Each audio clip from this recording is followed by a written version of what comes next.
Welcome to Front Office Pros. I'm Steve. This is Joe. We have a special guest today coming on our show. It's Matthew Chew Russell. You may have heard of him, otherwise known as the founder and creator of Father Dynasty. Chew, thank you so much for joining us for Speed Trading. Thank you so much for having me. Yeah, this is a great format, and it's something that I do in my free time anyway. So why not do it on a podcast, right? That's exactly our logic. That's exactly our logic. So you're our type of people, too. So if you haven't watched us before, we're going to go through 10 players. The guys are going to be saying whether they would trade for or trade away the player, or if they must, they'll do a hold.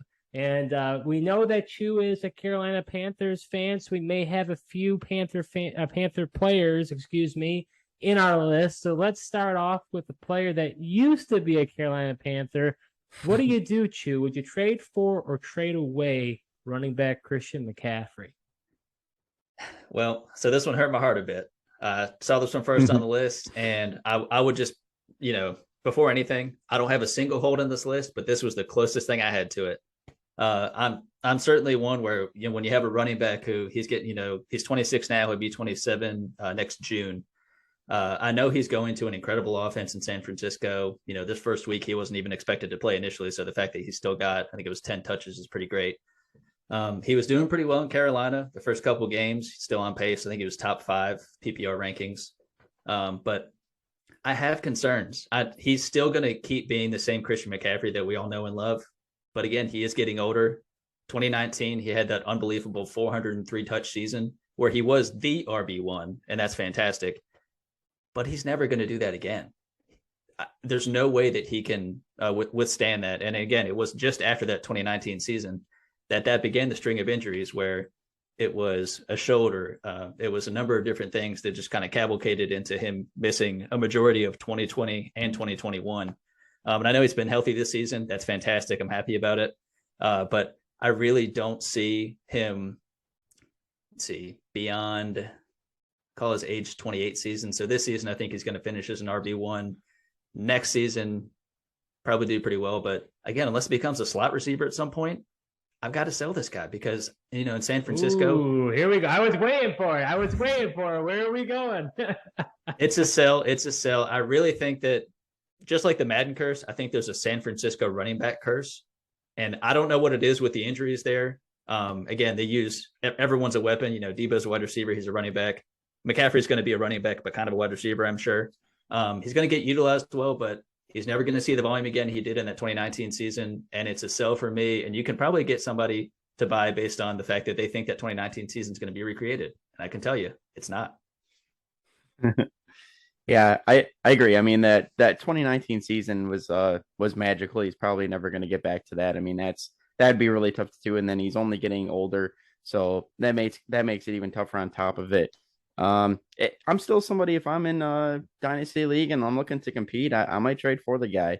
I mean, you never know. I mean, depending on what you have to give up, I mean, if you don't got to give up the farm, I mean, he's in a really good place with San Francisco. His utilization could be there. I mean, like you said, questionable whether or not he was going to be active. Still got the 8 carries, a couple of receptions. So he was in there a lot of snaps. He's kind of like that Debo player. And you see him getting the ball less as far as a running back. So, I mean, he can catch it and run as well. I mean, I like him, but I totally understand if, you're not looking to compete, just sell him and then take what you get for him. Absolutely. So I feel pretty strongly about this, and this may be coming to a surprise, Joe. You're going to know what I'm going to say here. But I would trade him away, but for a different reason than Chew. I feel that there are situations when there is just a ton of allure of what could be with this player. And being that he's in San Francisco, you already heard it from Chew, and you heard it from so many people. Oh, he's going to that offense. He's got all those pieces, right? You're starting to daydream of what this guy, he might go back to that 2019 caliber season. And I think he still will be good. I don't think he's not going to be good.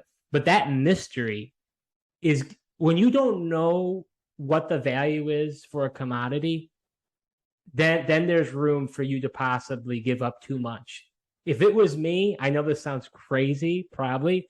If I was the McCaffrey owner and I would be able to trade him away for like Jacobs and some draft capital, which I don't think is a ridiculous trade offer, I would consider it because I think I think for this season, maybe you lose out a little bit, but you net a draft pick. So for me, I would trade him away because I think you can maximize and take advantage of that mystery surrounding. You have to do it now, though. You can't wait. After next week, it might be too late. You already get a sample size of what he did. People are going to be like, no, great. He's not going to be good, or he's going to be really good. So if you are going to trade him away, now is the time. So can I trade you McCaffrey for Josh Jacobs in a pick, Steve? No. No, I told you I'd trade him away. If I were to do that, but I'm not going to do that vice versa. No way. That seemed like a good idea. All right. Hey, man, you're saying it. I throw it out there. You're the Josh Jacobs owner. I got McCaffrey. Hey, just taking a shot, man. Well, what the people at home don't know is that you gave McCaffrey a huge contract. So you can have that. I'm okay keeping my 1-year deal with Jacobs. I'll figure that out later. So our next player, and let's say, hopefully I can say this right because I know who he is. I don't want to sound like I don't know what I'm talking about, but Tua Tagovailoa, quarterback out of Miami Dolphins. I can't say it. Chew, what do you think? Trade forward, trade away. It's another sell for me, but this one's much easier. He, in week 2, had what I like to call a Gabe Davis playoff game, which is an absurd outlier of a game. It was only 41 points, not touching Gabe Davis's 52-point game last year in the playoffs. But I think when people saw that week 2 game with Tua and with those weapons, they thought that is what this entire season is going to be. And again, completely independent. I know there was the concussion, the handling of that or mishandling of that, him coming back, a pretty sloppy game this past week. I do think his 2 weapons in Waddle and Hill are going to get theirs. And it very much helps with their ability to work after the catch. But you've seen it before that there are quarterbacks who, maybe if you look back to San Francisco, you can have quarterbacks who they're fairly accurate, they're mobile enough, but they can support a wide receiver or 2, or maybe a wide receiver and a running back, but they themselves are not going to be a quarterback 1. And certainly with his play style, he's not incredibly quick, but the way he chooses to use his mobility, again, even after coming off of those however many concussions that he had, I remember watching the game this past week and I saw him make a head first slide in the red zone. I saw that too. I was like, what are you doing? I started yelling at my TV. My son was very confused, but I'll explain that later. But it's just one of those things where it's like, he's a competitor and I love that, but that's what he is instinctually going to do. He's going to do whatever he feels is best to win the game. And while that's great as a leader and all that kind of stuff, he doesn't have a big frame. Again, he's now has a couple of concussions. He had the hip issue coming into the NFL. So I know he's only going to 25 next March, but I have concerns. And I think, his weapons are going to be okay. Backfield isn't great. But I just don't want any bit of Tua, and I'm selling him. Yeah. I think I'd sell Tua as well. The weapons are great, but I'm not sure if the Dolphins even fully believe in the guy. I mean, you got the Tom Brady rumors before the season. They got involved with all that collusion stuff. Like you, I mean, I think durability is a big question mark. Like you said, he's a leader, plays with passion. Lowering his shoulder into linebackers after having however many concussions, just not smart, man. Protect your body, get down, slide feet first. But yeah, the weapons are definitely great there. I just think they could potentially move on, and I don't know how much investment they are into it going forward. See, I'm going to disagree with you guys. I would trade for Tua, and my reason being is I think I'm starstruck over that game when I saw what happened. But, he's got some yak machines in Waddle and Hill, and he doesn't even have to throw the ball very far, and they can just rack up a ton of yards. So to me, that is very alluring. And he's just getting started to get acclimated to McDaniel's system. I think that I don't want to call him a wizard or whatever people want to call him. I mean, I think he's good. And think about the quarterback landscape at large, right? You've got Russell Wilson, who we thought was going to be really great going to Denver. He's not been good, right? He could be better. I'm not saying I'm out on him. Okay, you got Aaron Rodgers. He's showing age. Tom Brady. He's showing age. So you think about and even Herbert. People want to crown Herbert as this, he's the next best guy. He's like a glorified Phillip Rivers right now. So to me, it's like Josh Allen and Patrick Mahomes. And then where does everybody else slide in? I think there's room for Tua to ascend to that point. I'm not saying he'll be an elite guy, but I think he can be, I want to say like a little, it's not right. I want to say Dak light, but it's not Dak light. Like just a little bit better than Dak. I feel like Dak is like a good guy that you could rotate in, but I think Tua could just be a little bit better than Dak. I know that's not a glamorous comparison because Dak isn't that great. I know you're looking at me like, no, what are you talking about? But I don't know. I would say you trade for him with the concussion stuff. I think you could get him for a decent price. If the Steelers would have caught those 4 interceptions, would you have felt differently? No, I know it was a rough game, but I mean, but look at the Joe Burrow game. Look at the Joe Burrow game and look at the picks that he had against the Steelers. If you would have said, I'm going to write him off from one game, well, look what he just did against Atlanta. Atlanta's pass defense is a sieve. But that's why I can't just take one game, especially him coming off a 2-week concussion. I think that's for me, I would be overreacting to that. Yeah, so it's fair. Go ahead, Joe. I was going to say, I mean, that is fair. The one thing that, I mean, I was very excited to see Waddle and Hill go there. I was honestly more excited to see McDaniel be there and being able to implement the San Francisco offense there, which he's doing to a T. And I feel like there's so much buy-in from all those weapons there. And I don't know. My concern is, and again, like I know Tua, before it was, his depth of target's not even that great. He improved on it this year a little bit. So far, deep ball accuracy was good, but that's because he didn't throw the ball deep very often, but has already done better this season, which is great. But I'm worried, man. I don't know if he'll be able to string a full season together. He won't get that momentum going through no fault of his own, but we'll see. So our next player, he just came back on the scene from being gone from a suspension. Wide receiver DeAndre Hopkins. DeAndre Hopkins, it feels weird saying I would like to buy a 30-year-old receiver. But why not? I mean, you've got Hollywood Brown. He'll be gone for, I think it'll be another 3 weeks, maybe 2 at this point. And he was averaging double-digit targets. You could see in his Hopkins' very first game, he missed because of a suspension. And the suspension was because of PEDs. So I'm not concerned with his fitness. If anything, it should be at its peak at this point. So he starts with a 92% snap share. He had almost 50% of the targets, which seems almost insane to me, but watching the game, you could really tell that Kyler almost every play was just going to zero in on Hopkins. And Hopkins' game has never been speed. I think out of college, he was even running like just under a 4.6 40. So Hopkins is just a guy that gets it done.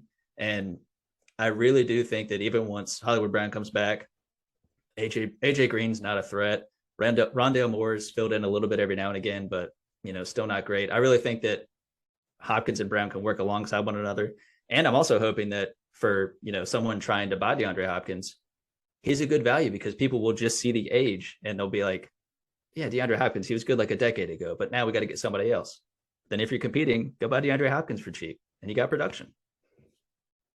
Yeah, I 100% agree with you. I understand he's 30 and that argument, but he's even after this season, he's still under contract with the Cardinals for 2 additional years. I'm not so sure, not as concerned with his age being 30. I mean, he still looks great. He's really the key to unlock that Cardinals offense. Kyler Murray is not the same quarterback without DeAndre Hopkins on the field. They're just not the same offense. I mean, they looked absolutely horrible. Then all of a sudden Hopkins comes back, unlocks it. They score a lot of points on, decent Saints defense as well. So, yeah, I'm not, like you said, speed wasn't necessarily his game. He was always a contested catch guy.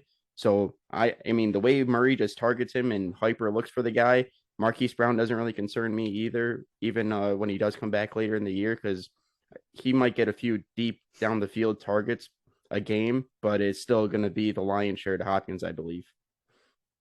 Yeah, so I'm going to disagree with you guys again. I'm going to trade him away. I think he's honestly I know, I'm just comparing against you guys today. For me, he really is the ideal player in a trade for trade away situation.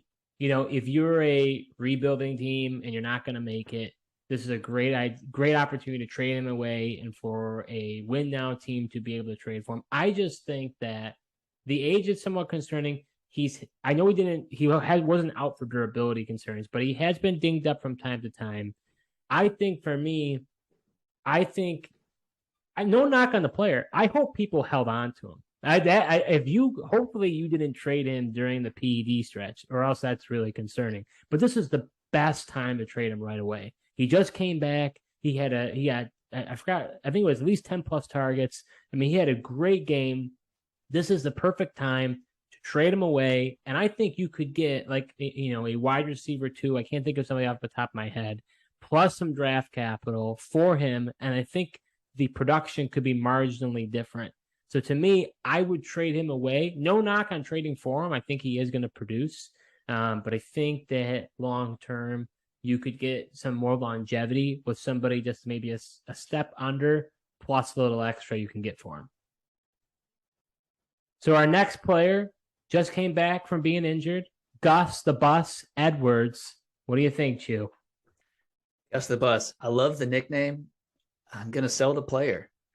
I almost couldn't believe that he's already 27 years old. I feel like we just got to know him. But, in that backfield, it was bizarre last season. You had JK go down, you had Gus go down, just a patchwork quilt of running backs that, the Ravens just could not overcome all those injuries that they had last year. This year, again, you got Dobbins going out, but you have Edwards coming back. And I think he's a great waiver wire pickup in redraft, especially as you consider the bye weeks and injuries and that sort of thing. But he's severely limited in PPR. Any league I play in is at least half point PPR, if not full. He has never reached even 10 targets in any season he's played in. Closest he got was 9, so pretty close, I guess.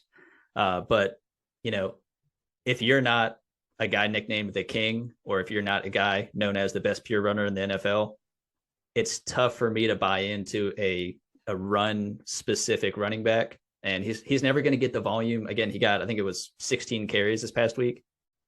That seems like his ceiling, which, again, he was touchdown dependent. He was able to get 2 touchdowns there, but it almost feels like Clyde Edwards-Helaire with a little bit more rushing volume that doesn't get a single target. Not a CEH fan, just going to throw that out there. That wasn't the question. But yeah, I'm going to sell Gus Bus. Love the nickname, but not my guy.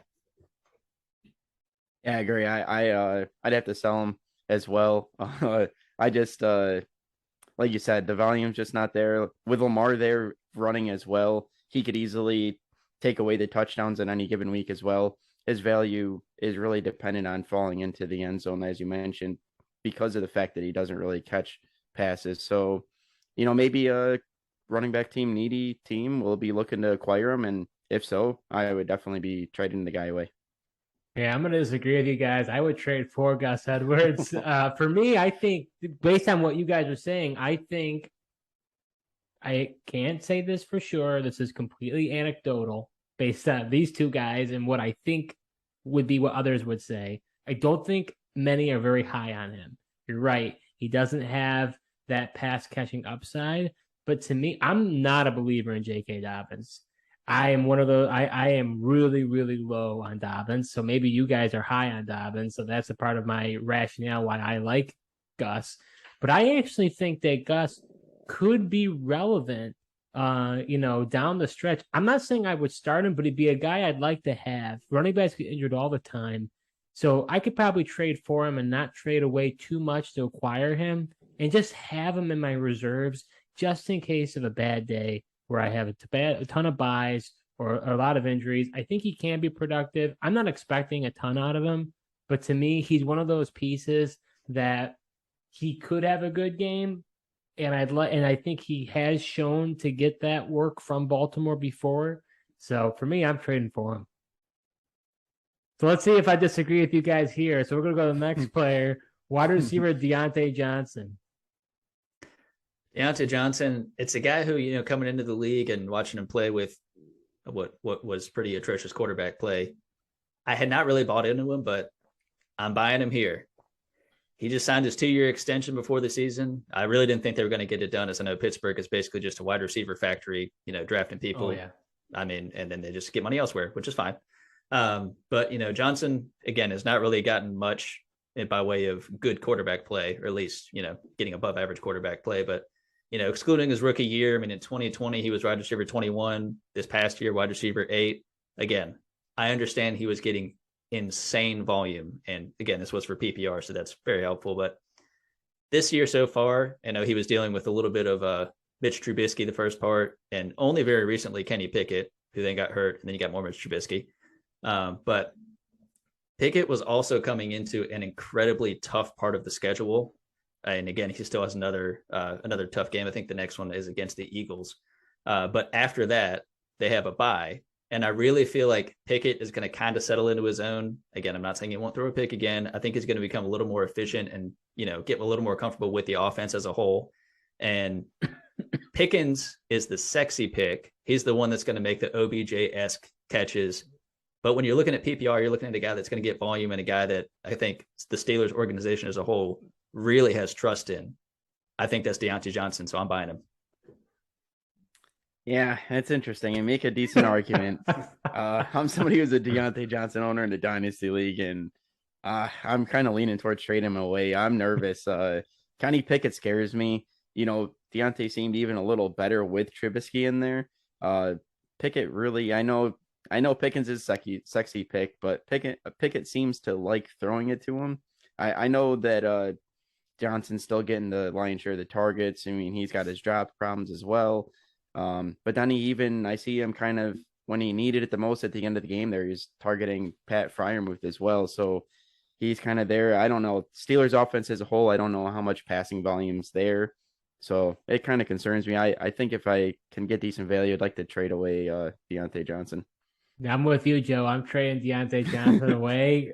For me, it's a dropsies issue. The guy, I actually don't know how reliable he is. I hear from Steelers fans all the time how frustrated they are with this guy. And, it's interesting. I agree with you. Pittsburgh is a receiver factory, and that's one of the reasons why I was so high on Pickens, which will come to no surprise if any of you watch any of our videos. But to me, I am a big believer in Pickens. I like Freiermuth a lot, and I know Najee. I don't think Najee Harris is. I think he's banged up. I think next year he'll become more of who he was before. So he's like the fourth guy that I really like on that offense. He's kind of a name. He does get a lot of targets. I would trade him away. I think you could get a decent amount for him, and I would be very happy with that personally. So let's go to the next player, a guy who has been mostly an afterthought, but he just has put in some, good performances these past few weeks. What do you guys think about quarterback Daniel Jones? I was honestly the most excited to talk about Daniel Jones. Wow. Because I never thought I would say I want to buy him, but I want to buy him.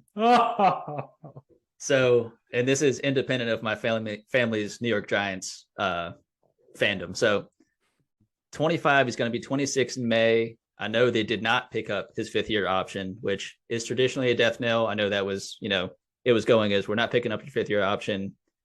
Historically, you've been fragile. You've fumbled the ball.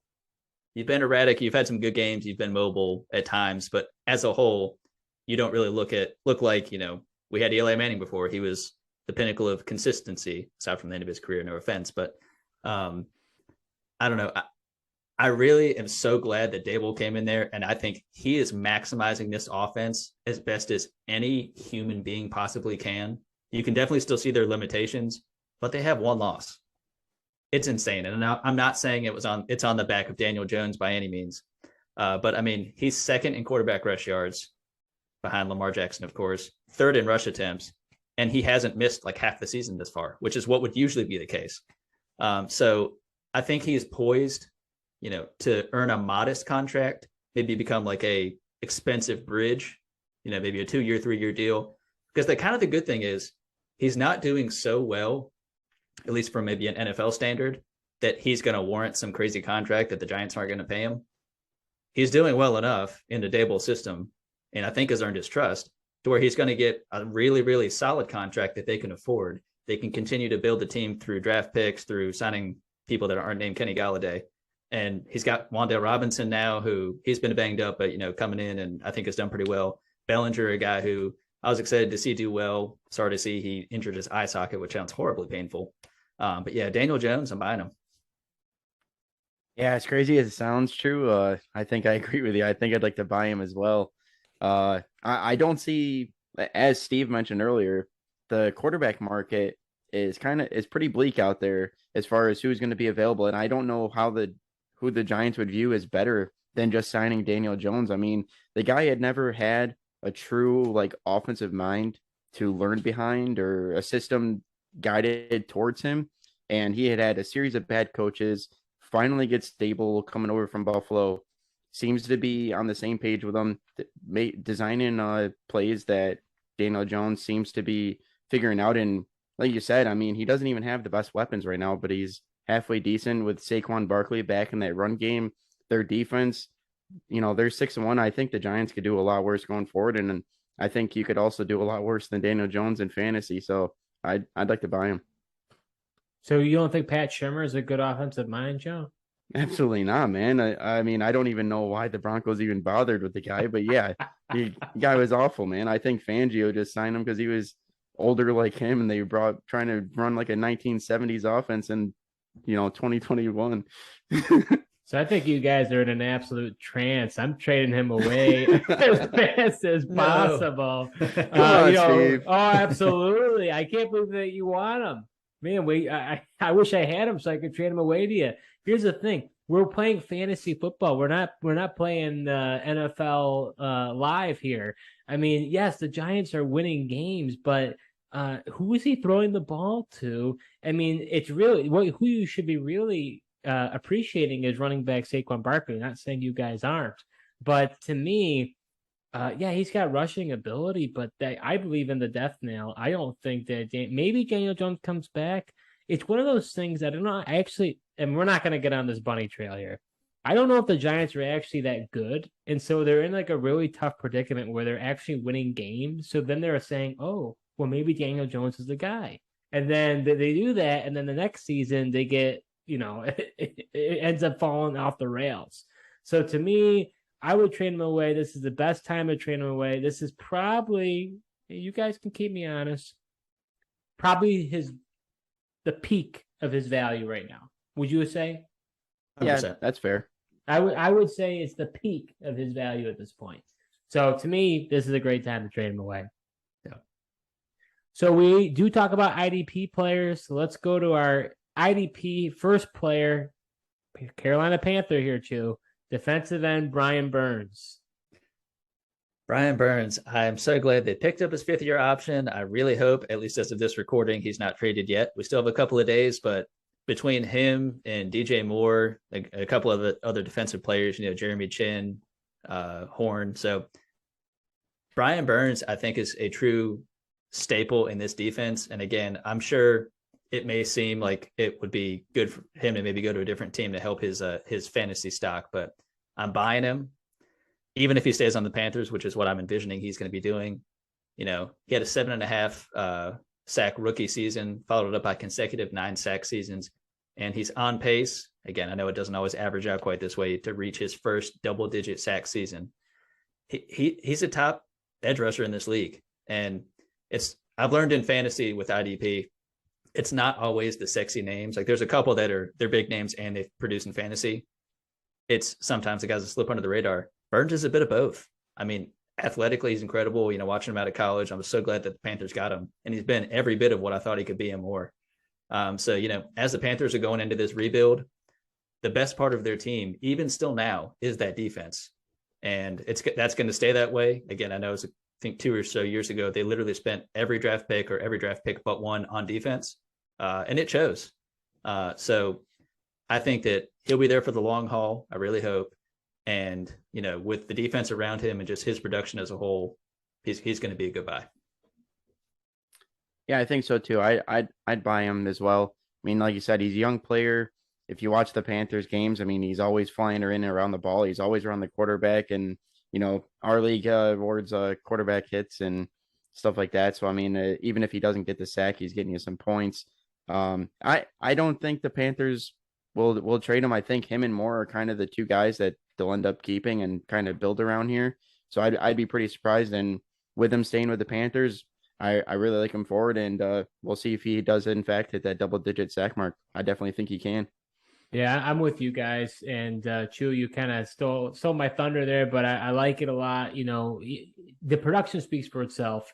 I think he's not a household name. People don't necessarily know a lot about him, but he produces. And even if he does get traded, I'm not worried about it. I think, if anything, it could be better. I think he's one of those guys who is a top pass rusher, but you don't know it.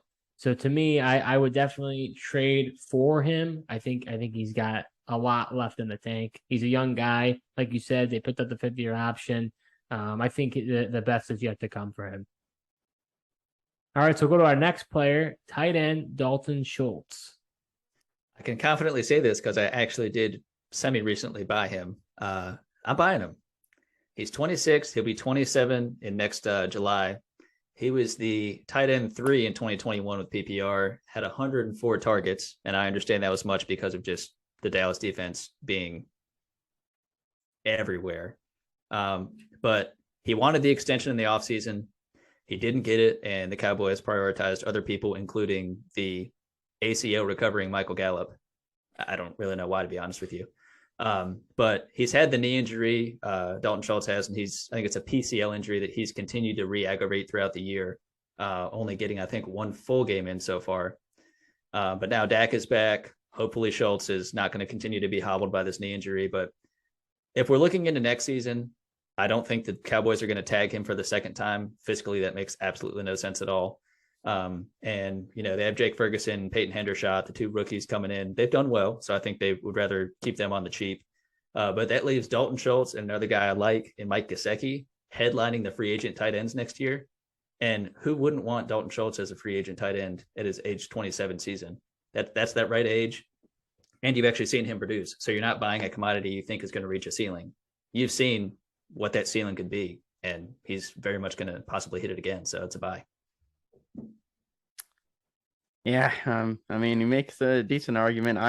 I think I would trade him away and see what I can't get for the guy, and kind of trade away with the hopes that, like you mentioned, Dak being back for this season, and then depending on where he goes. But see, him kind of hitting free agency kind of scares me a little bit, because then I don't know where he's going to go for certainty. I know Dak likes to target him, but depending on where he goes, I don't know if they'll like to target him as much as Dak does as well.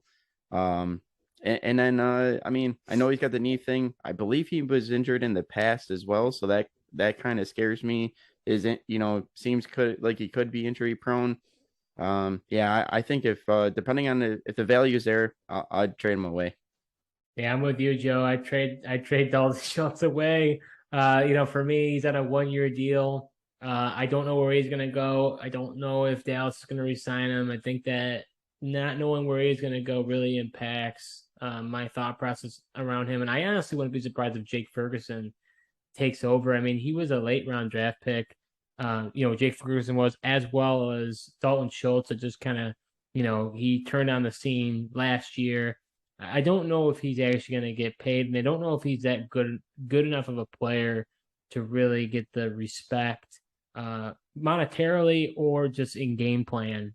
So for me, at this point, I guess I should revise and maybe say hold. I try to trade him away, but I don't really know what you get for him at this point. But I'd be more inclined to trade him away. Sounds like you just traded for him, though. So. And admittedly, I don't remember what the trade was. I was trying to look it up on my phone to see, but I trade way too much. I can't actually find it. So I'd be very curious to hear what that was. I'll have to sift through it. All right, so we'll go to our second IDP player, linebacker Patrick Queen. What do you think, Chew? A name I knew, but a guy I wasn't as familiar with when it came to IDP. But he's a young guy.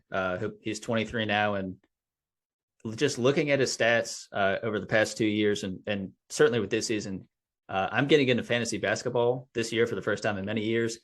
He strikes me as a bit of a Draymond Green, Andre Iguodala, more in their prime of they kind of do a little bit of everything. And I understand in IDP, depending on what the scoring may be, that can be beneficial if you're not solely leaning on, say, tackles and they can't get sacks or what have you. But while he does do a bit of everything, certainly this season, getting his 4 or 5 tackles and peppering in a pick, a deflection, a forced fumble, I'm kind of thinking this could be not the height of him by any means. Again, he's 23 years old. But, going from 2020, he was the linebacker 18. In 2021, he was the linebacker 30. I don't know that he's necessarily going to keep up the pace that he's at. And by any means beat 18. He could end around that or maybe somewhere between 18 and 30. But he's a fine linebacker, certainly with IDP, a fairly consistent guy. But he's coming off his second highest fantasy score of his career thus far this past week with 25 points, depending on what your scoring is. So I would maybe lean towards a guy that you can get a more consistent, higher ceiling from. But, I guess this is the closest thing aside from Christian McCaffrey to a hold I'd have, but I'm going sell here. Yeah, I think I'd buy him actually.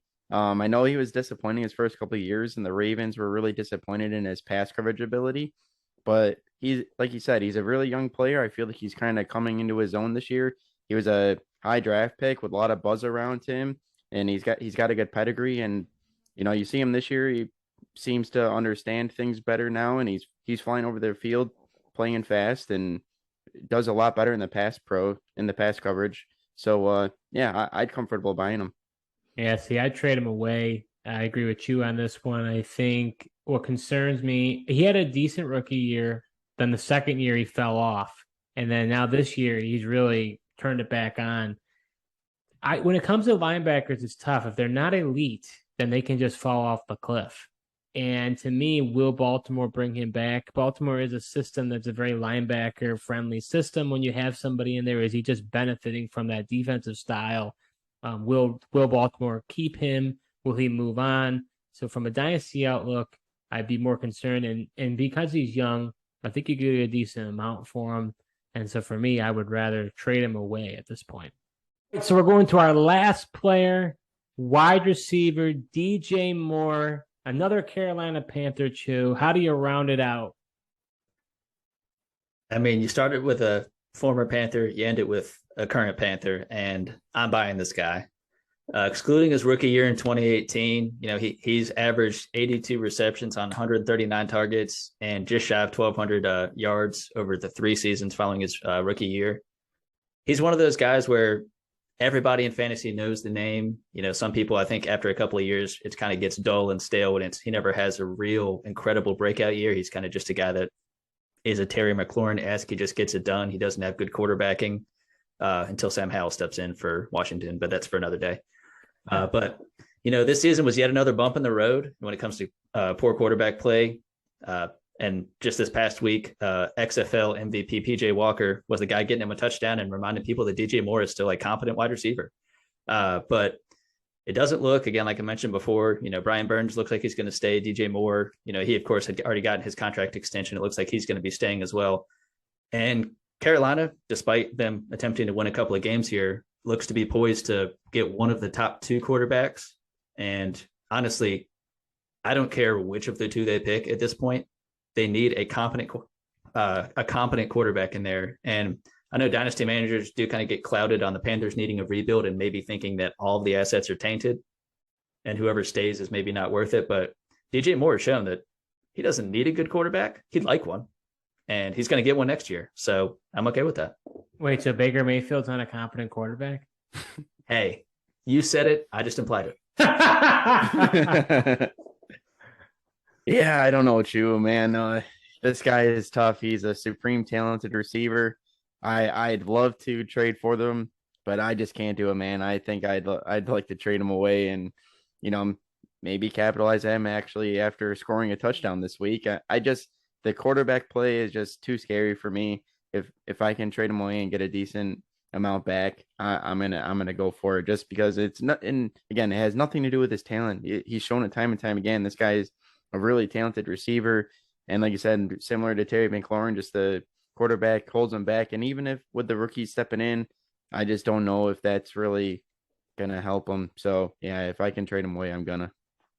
See, I'm really torn up about this one. This is probably the one that is the hardest for me. This would probably be the one that I would be most inclined to hold to see what happens, with the offseason, who ends up being the head coach, who do they draft? I mean, to make me feel like, okay, what's happening? But if I had to pick a side, I'd say I'd trade him away. I tend to go with Joe on this. I think this guy's got a lot of buzz around the industry. I think there are a lot of DJ Moore fans out there. I really do. And he's a great player. This has been, and he's performed with bad quarterback play. So it's not to say that he can't do it. I just think I'd rather have other players at a similar, if we put all the receivers in tiers when it came to Dynasty, the players around him, I probably would rather have them than him. So for me, it's one of those things that I think that I could get decent value for him. I think if my advice, I would try to hold on because you really don't know. This team is going to be going through a complete transformation. But this one definitely was tough for me too. I understand. And just one caveat, envision it with Ben McAdoo no longer the offensive coordinator. Does that make it better? No, it definitely makes it better. Makes things way better. Way better. Yeah, absolutely. Yeah, it's a great point. Well, we'll have to revisit this next season and see whether or not DJ Moore's stock goes up or down. But before we wrap up our today's show here, just want to give you an opportunity to, where can others find more about all the great stuff you're doing over at Father Dynasty? Yeah, so thank you guys for having me on, first of all. You can check out my podcast, Father Dynasty, on YouTube, Spotify, wherever you enjoy podcasts. Check me out on Twitter at Father Dynasty. The podcast is just about, it started, me kind of connecting with, friends as we grow up, move around, and, fatherhood and dynasty fantasy football is a great way that we do that. So, having friends on, having other people that are, fantasy football contributors, and just conversations about a little bit of everything. It's centered around, of course, fantasy football and a little bit of fatherhood too. But yeah, it's just, good entertaining talk and plenty of stats and stuff spoken to, but a lot of it's just, good, fun entertainment. So yeah, but I do want to say, I really appreciate you guys having me on. This is awesome. I love this format. Yeah, absolutely. And we are so glad to have you. And, we resonate with what you're saying. I mean, some of the reason why we like Dynasty so much is because you get to, keep in touch with your friends that are in the league and the community. You get to touch base with them throughout the year. And it's one of those things that you reach out to somebody about, and then you can talk about life after the fact. So, if you haven't tried Dynasty before, it's pretty cool. I have to say, too, after going through this with you, it's really too bad that you and I aren't in the league, because I feel like we'd do a ton of trades. He'd enjoy trading in our league, that's for sure. Oh, yeah. We've had over 250-plus trades in 3 years. So, you'd be doing some wheeling and dealing, especially with me. So I feel like I'm up there as far as those who have given away players and received them. So we went through 10 players, whether we should trade for or trade away. Thank you so much for watching a relatively new channel. So please like, subscribe, hit that notification bell, and send us some comments. We're here for you. If you want to talk about the players that we just talked about, if you have some others in mind, if you want to mention who you want us to talk about next time, we're all ears. So, Chew, once again, thank you so much for coming, and until next time.